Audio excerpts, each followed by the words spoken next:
Let's make pumpkin pie, at least to the best of our ability. We're going to start with cold homemade dough, flour that, and then begin rolling it out. I think I need to invest in one of those rolling pins without handles because even if I don't use the handles, I still feel that it does it kind of unevenly and I gotta keep going back over it, which is really annoying. But once you have your pie dough rolled out, you're gonna want to remove that to place it over your dish. As you can see, mine kind of stuck. I'm pretty sure I left it out too long and it got too warm and stuck to the flour. But an easy way to transfer it to your dish is if you fold it in half and fold it in half again into a triangular shape.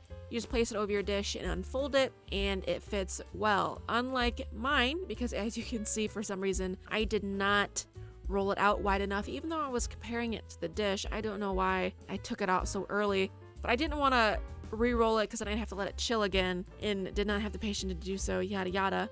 And this dish has this design on the top where I thought maybe if I stuck the dough into it, it would give it this fake crimped design, possibly. Spoiler alert, it did not. But once you have your pie shell in the dish, you've got it crimped. If you can crimp it, you're going to place that into your refrigerator to cool for at least 1 hour. Then into a decently sized pot on medium high, we're going to add milk, heavy cream, and sugar.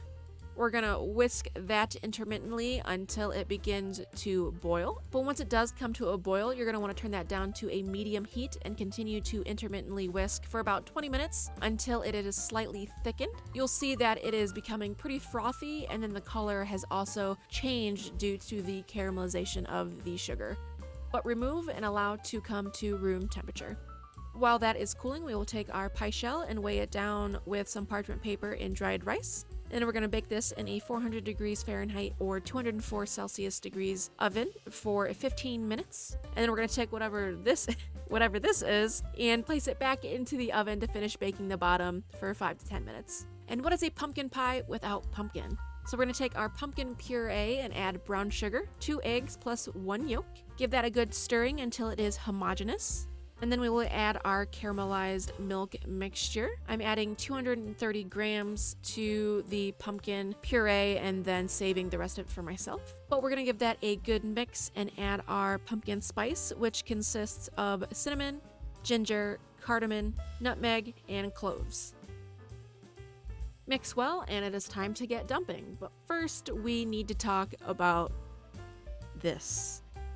I may or may not have left it in the oven too long. The top may or may not be too browned, and so the tinfoil may be protecting it. But it'll be okay. This is what we're working with. So let's continue. But we're gonna pour that in there. Be sure to clean out your bowl. Do not make your mom or your grandma sad wasting so much of the mixture. Get it all dumped in there, all of it.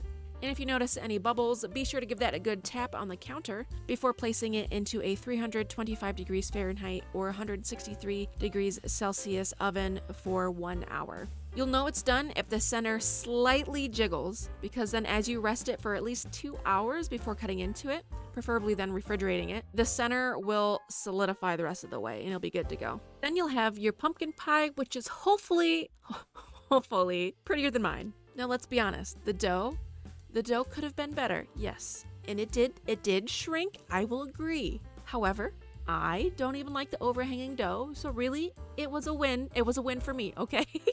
But taste is more important than how it looks, and I was pleasantly surprised. The filling is strong, which I love in a pumpkin pie, and the crust threw me for a loop. Like I said, pleasantly surprised. And once I had another slice the next day after it was refrigerated, I made 3 more for Thanksgiving. So, that says something, at least for me. But if you liked this recipe and this beautiful trip we took together, subscribe. And if you would like to see a recipe, let us know in the comments. Thank you, and we'll see you in the kitchen next time.